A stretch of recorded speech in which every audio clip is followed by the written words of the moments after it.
I'm 17. I go to Kelly Walsh High School. I love drawing and painting. I love just anything to do with art and reading, of course. One look at you, my whole life falls in line.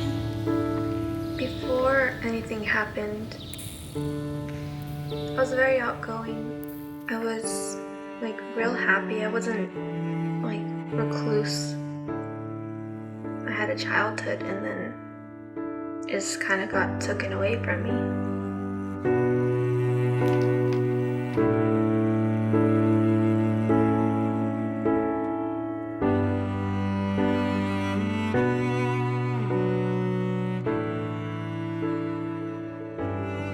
Initially, Maddie came to the police department with her mother and father.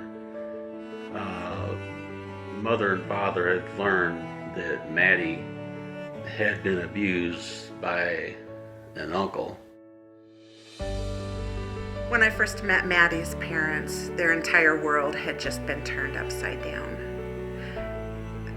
Nothing in a parent's life prepares them to find out that a child has been sexually abused. Well, I was sick to my stomach. I was brokenhearted. I was angry, devastated. Emotions, how this guy could practically live with us, be in our life in such a way that behind our back he's harming something that we treasure so much. This particular case took a major toll on the family emotionally. I don't know that I ever met a family that was as upset about the violation of trust in the defendant's actions and the way the defendant had been a close friend of the family for a long time, and their daughter was afraid to say anything out of fear. I never cried so much with anger that I didn't protect my daughter. I've never felt anything like that my entire life, and that's the most pain I've ever. I never wept like that before in my life. I got a call from Detective Nunn. He and I were working another case, and he had said that somebody new had come forward with new information after hearing that the suspect in the previous case was arrested. And so once they saw that in the newspaper, they called him and asked if we could have a meeting. She was extremely withdrawn, very difficult even for me to have a conversation with. She was shy, so soft-spoken that it was just really difficult to obtain hardly any information from her. The child had disclosed after hearing that the suspect had been arrested, and so I think she felt safe finally that she could tell her story because he was no longer had access to her.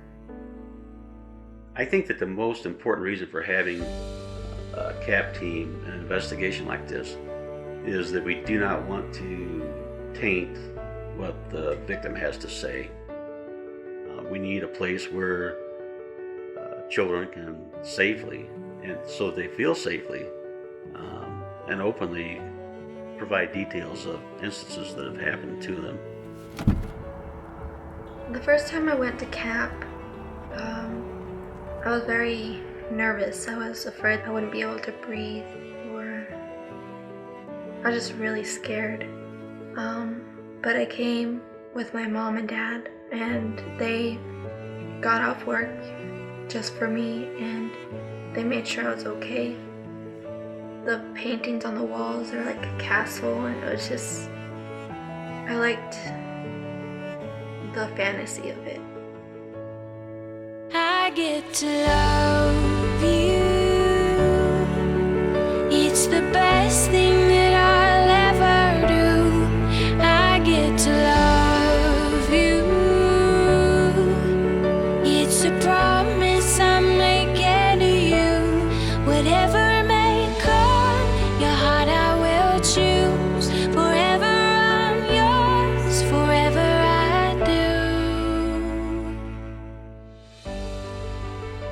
Maddie came in to talk about the allegations, I think it's so important for the child to have that time to tell about their story, because for so long it's been a secret and something that they didn't want to tell, something that they've been trying to hide.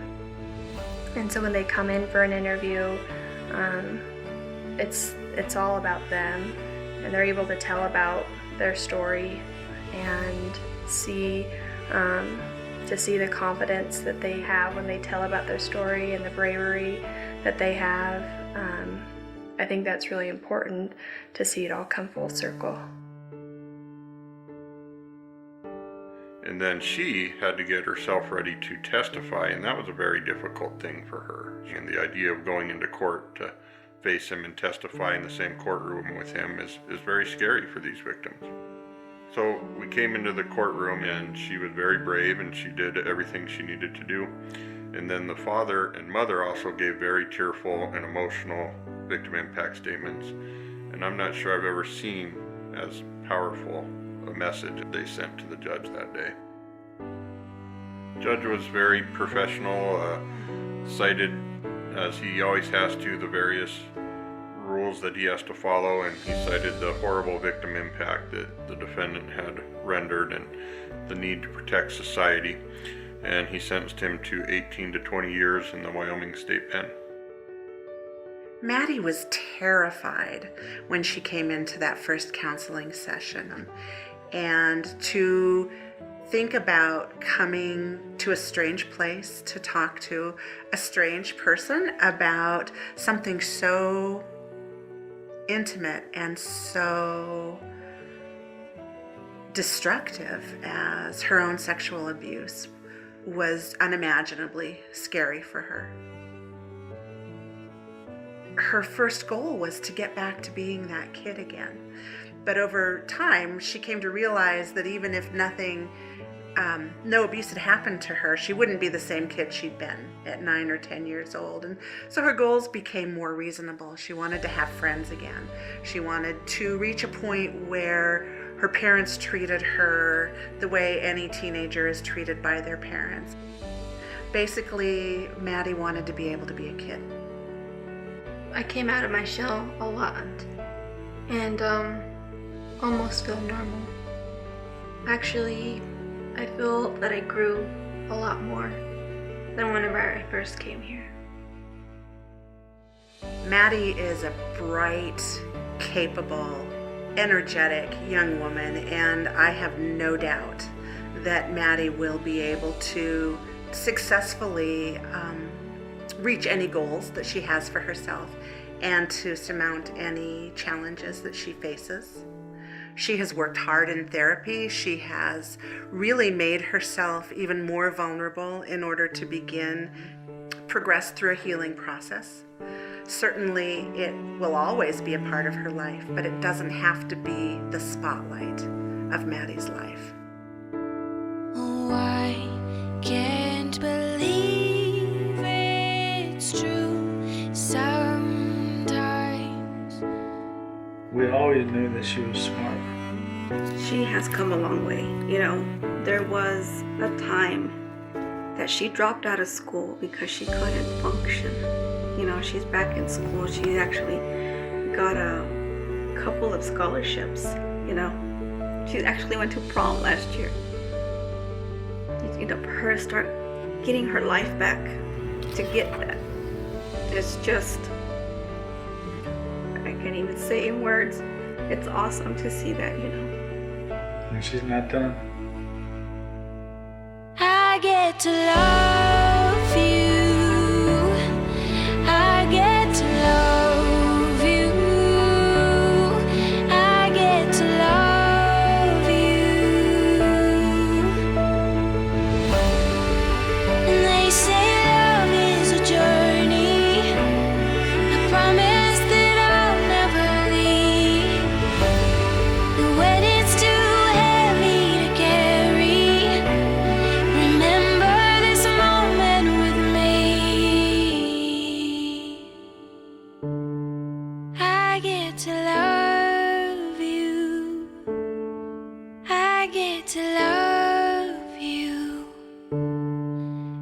I get to love